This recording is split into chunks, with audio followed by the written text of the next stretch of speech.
برای پیدا کردن محل آشنایی شخص با پارتنر آیندهش باید به لرد یا حاکم خونه 7 دقت بکنیم. اگر که مثلا خونه 7 برج سور نشسته باشه، لرد و حاکم خونه 7 ونوس هستش و باید نگاه بکنید ببینید ونوس در چه خونه‌ای قرار گرفته.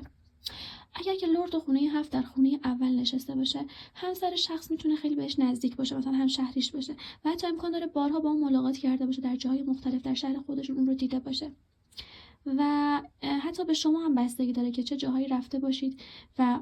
امکان داره حتی با اون مثلا ملاقات کرده باشید از قبل، یا اینکه چه جاهایی برید که احتمال آشنایی شما بالاتر بره. اکثر اوقات که لرد خونه 7 در خونه اول مثلا قرار میگیره، تلاش شما برای آشنایی که باعث میشه این رابطه شکل بگیره. خب این تلاش طرف مقابل نیست، تلاش شما برای حضور رفتن، دیده شدن و آشنایی با فرد مقابله که باعث میشه که این رابطه صورت بگیره. اگر لرد خونه 7 در خونه دوم قرار بگیره، امکان داره با همسر آینده اون شخص با همسر آیندهش در جاهایی مثل بانک، مؤسسات پولی و مالی با همسرش آشنا بشه، یا حین خرید مثلا، یا اینکه مثلا همسرش یک فردی مثلا شخصی باشه که با امور مالی و خانواده مثلا در ارتباطه و شخص مثلا که یه نیازهای این چنینی داره، مثلا حالا در زمینه مالی، خانوادگی، حتی مثلا در زمینه ارتباطاتش با دوستانش، از طریق این مسیرها با شخص مقابلش آشنا بشه. بیشتر امورات مالی، خانوادگی، مسائل مالی که به خانواده مثلا مرتبط میشه، مسائل مالی که به دوست و رفیق فرد مرتبط میشه، از این طریق مثلا شما در اون مکان و در اون فضا با پارتنر آیندهتون آشنا بشید. اگر که لرد خونه 7 در خونه 2 قرار گرفته باشه. همچنین اگر لرد خونه 7 در خونه 3 قرار گرفته باشه، همسر شما میتونه از طریق خواهر، برادر، اقوام و فامیل و همسایه ها، مخصوصا از طریق شبکه‌های اجتماعی و مجازی با شما آشنا بشه. در هنگام مدرسه، ببینید چرا میگم مدرسه، چون خونه 3 نشون دهنده تحصیلات مقدماتی و ابتدایی، برخلاف خونه 9 که نماد تحصیلات آکادمیکه، میتونه نشون دهنده این باشه که مثلا در اون بازه‌ای که تو مدرسه بودید و در حال تحصیل در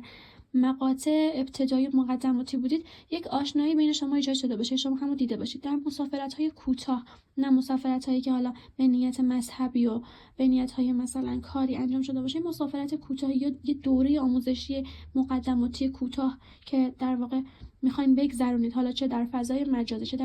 در واقع دنیای واقعی، امکان داره با این فرد آشنا بشید. همچنین اگر لرد خونه 7 در خونه 4 قرار گرفته باشه، احتمالاً چون خونه 4 نشون دهنده بطن خانواده شما و حتی محل زندگیتون و شهر زندگیتون هستش، به احتمال بالا شما و همسرتون از طریق اعضای خانواده یا از طریق فامیل هاتون در محل سکونت یا شهر سکونتتون آشنا شده باشید. در مکانهایی که حالا رستوران هم وجود دارد، یا مثلا مکانهایی که آب و قایق و مکانهای تفریحی این چنینی که مرتبط با آب و قایق هم میشه، امکان داره شما با این شخص ملاقات بکنید. در زندگی دانشجویی و حالا مثلا دانشگاه هم ممکن هست، اما بیشتر کسایی که در شهر خودشون دانشجوان، متوجه هستین؟ یا حتی ممکنه برای شخص کسی باشه که مربوط به بستگان مادریش باشه، یا از طریق شغل شما در محل سکونتتون با شما آشنا بشه. یعنی بیشتر به مادر و شهر سکونتتون و محل زندگیتون، یا فامیل های مادری، یا حتی شغل خودتون که در محل سکونتتون هستش، یا اون رشته دانشجویی که دارید در شهر خودتون، ممکنه این آشنایی در واقع رخ بده. اگر لرد خونه 7 در خونه 5 باشه، به احتمال زیاد با همسر آینده‌تون در یک مکان تفریحی یا در بازه مثلا تعطیلی یا در تعطیلاتی در یک مکان تفریحی از طریق حالا یک سری سرگرمی ها مثل سینما یا یک مکان ورزشی و سرگرمی طوری آشنا بشید. همچنین چون خونه 5 مربوط به خانه کودکان و حتی زاد و ولد هم هستش، امکان داره در یک مراسمی که مربوط به فرزند آوری یا مراسم به دنیا آمدن بچه هستش، شما در اون مکان حالا این فرد رو ملاقات بکنید، یا حتی در مهد کودک هم امکان داره با این شخص ملاقات داشته باشید. اگر که لرد خونه 7 در خونه 6 چارت تولد قرار بگیره، به احتمال زیاد با شخص مقابلتون از طریق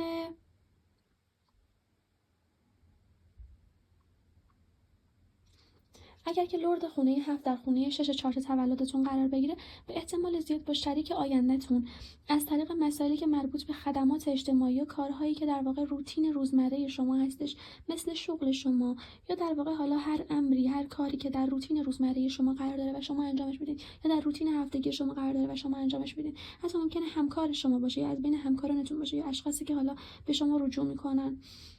قرار داشته باشه این شخص، یا از طریق حتی بیمارستان هم ممکنه با این شخص آشنا بشید، یا مکانهایی که زیاد در واقع رفت آمد میکنین در اونجا و جزء مکانهای خدماتی هم هست و حتی بخشی از شغل شما هم مربوط به اون مکانه.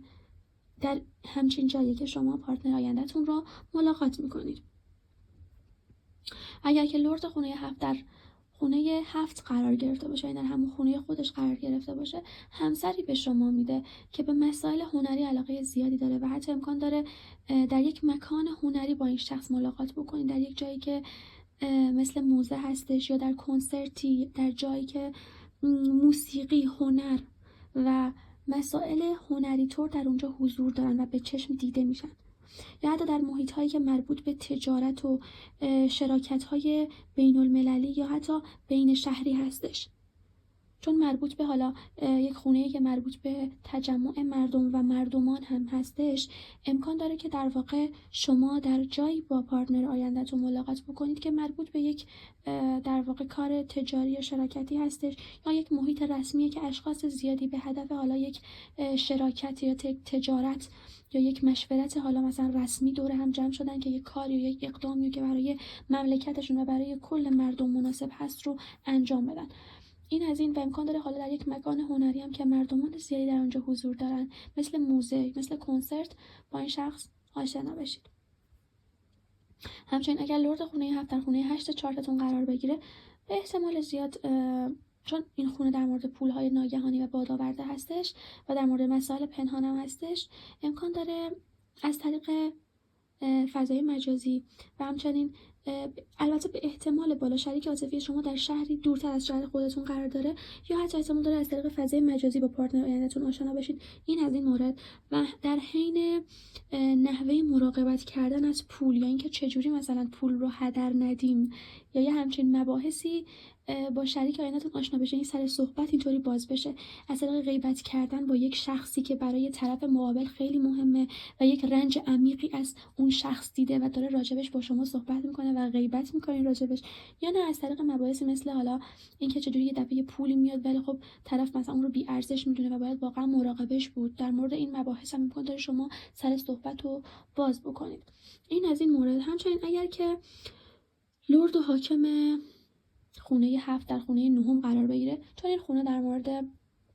آموزش‌های آکادمیک و پیشرفته هستش و یک خونه‌ای که مربوط به معنویات و تجربیات معنوی و حتی سفرهای مذهبی هستش، احتمالاً در یک حالا سفر طولانی مدتی که مربوط به یک سفر دینی هستش ملاقات بکنید،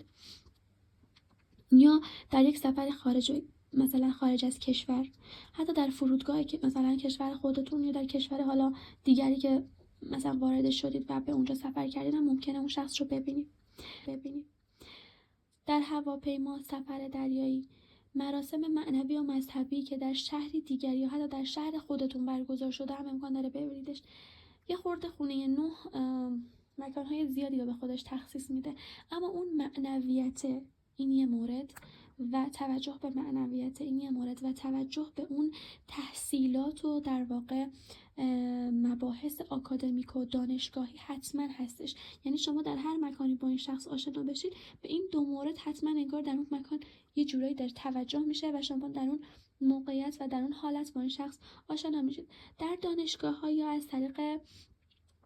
عروسی اقوامی که حالا مثلا یک آشنایی مذهبی دارن، در یک عروسی که حالا اکثرا افراد اون عروسی مذهبی هستن، یک سری اشخاص مذهبی هستن، احتمال داره شما این شخص رو ببینید. در سفرهای زیارتی و معنوی امکان داره شما این شخص رو ببینید. همچنین امکان داره با یه شخصی از جامعه دیگه ازدواج بکنید، اما اون دو موردی که گفتم حتما در بحث شما و در ازدواج شما حاکم هستش و صحبتش میشه، یعنی اون مباحث معنوی و دینی و در واقع تحصیلی. و امکان داره در طی این آشنایی به دین و فلسفه و ادبیات و مثلا تحصیلات و اینا خیلی علاقه‌مند بشید و در موردش صحبت بکنید. حتی این از خونه 9. اگر که لرد و حاکم خونه 7 در خونه 10 قرار گرفته باشه، بیشتر در موقعیت هایی که مربوط به شغلتون هستش، مربوط به کار شما هستش، یا در یک سری تجمعات کاری و شغلی، یا در کنفرانس ها، یا در مؤسسات اجتماعی، یک مکانی که اشخاص مختلف دارن در اونجا کار میکنن و شغلشون در واقع اونجا و به همین دلیل در اونجا تجمع پیدا کردن و اجتماعشون در اونجا قرار داره، هم ممکنه شما این فرد رو ملاقات بکنید. چون خونه 10 مربوط به پدر هم هستش، امکان داره از طریق پدر خودتون یا از طریق دوستهای پدرتون یه جورایی با همسر آینده‌تون ملاقات داشته باشید. همچنین اگر لرد خونه 7 در خونه 11 چارت قرار گرفته باشه، ممکنه ملاقات با همسرتون از طریق یک سری دوستان یا یک سری سازمان‌های اجتماعی و مهمونی‌ها رخ بده. چون خونه 11 خونه اهداف، خونه تجمع‌های بزرگه و خونه حضور مردمانی هستش که برای یک هدفی، برای یک کاری و حتی امکان داره حتی مهمونی باشه، ولی خب یک هدف مشترکی دارن و خیلی مصممن روش و حتما هم افرادی که در اون موقعیت و در اون مکان قرار دارن تعداد خیلی بالایی دارن. ممکنه در یه همچین جایی هم با فرد مقابلتون ملاقات بکنین. حتی میتونه شامل کوهنوردی هم بشه این مورد، چون خیلی پیش اومده بود گفتم. همچنین اگر که لرد خونه 7 در خونه 12 چارت تولدتون قرار بگیره، امکان داره با همسر آینده‌تون به صورت تصادفی آشنا بشید. خب یعنی یک آشنایی خیلی ناگهانی، حتی امکان داره حالا خدا نکنه ولی در مسیر مثلا تصادفی باشه یا همچین چیزی، یا حتی در بیمارستان ها، چون بیشتر خونه 12 مربوط به بیمارستان ها یا مکان های معنوی هستن که یک سنگینی و معنویت و سکوت خاصی در اون مکان حاکمه. پس شما امکان داره در یک جایی مثل بیمارستان یا در یک جایی که معنویت زیاد و سنگین و شدید درش جریان داره باش آشنا بشید، یا در مکانهایی که مثلا آب هست، مثل دریاچه ها، رودخونه ها که توش قایق و کشتی هستن. اونجا هم یک فضایی ببینید، نمیشه گفت معنوی، اما همون حضور آب، قایق ها، کشتی ها، یک جو یه جورایی نمیشه با لفظ بیانش کرد، سرد و سنگینی رو ایجاد میکنن. قشنگه اما یک سکوت خاصی رو به قلب انسان و به روح انسان میده. یعنی مکانیه که گنگ، ساکت، معنویت توشه و سنگینه، یه خورده درکش برای انسان و هضمش همینطور. پس ممکنه بیمارستان باشه یا مکانهایی باشه که معنویت بالایی درش در جریانه، یا مکانهایی که آب، رودخونه یا دریاچه ها یا حتی دریا در اونجا حضور داره و قایق و کشتی هم در اونجا هستش. ممکنه در این مکانها به طور اتفاقی این فرد رو ملاقات بکنید. به دلیل اینکه خونه 12 مربوط به سرزمین‌ها، فرهنگ‌ها یا حتی کشورهای دیگه هم هستش، ممکنه در شهری دورتر از کشور یا شهر خودتون هم با این شخص ملاقات بکنید و ببینیدش، یا از یک دین یا گرایش مذهبی دیگه‌ای باشه، یعنی که از دینی باشه که با دین شما متفاوته. این احتمال هم وجود داره سوای چیزایی که در بالا گفتم. و خب این قضیه خیلی پررنگه، یعنی حتی اگر دینش هم با دین شما متفاوت نباشه، به احتمال زیاد گرایش داره به یه مذهب دیگه‌ای که با مذهب شما متفاوته و خب شما باید به این قضیه احترام بذارید و خود به خود میپذیرید این قضیه رو، اگر که مشکل ایجاد نکنه، چون در چارتتون انرژیش حضور داره. اینم از این مورد. امیدوارم که مباحثی که در این ویدیو گفتم به کارتون اومده باشه و بهترین استفاده رو بتونید ازش بکنید. و اگر سوالی هم داشتید میتونید از پیج خودمون بپرسید که خودم یا ادمینا بهتون جواب بدم. لایک و سابسکرایب یادتون نره. تا ویدیوهای بعدی، خدا نگهدار.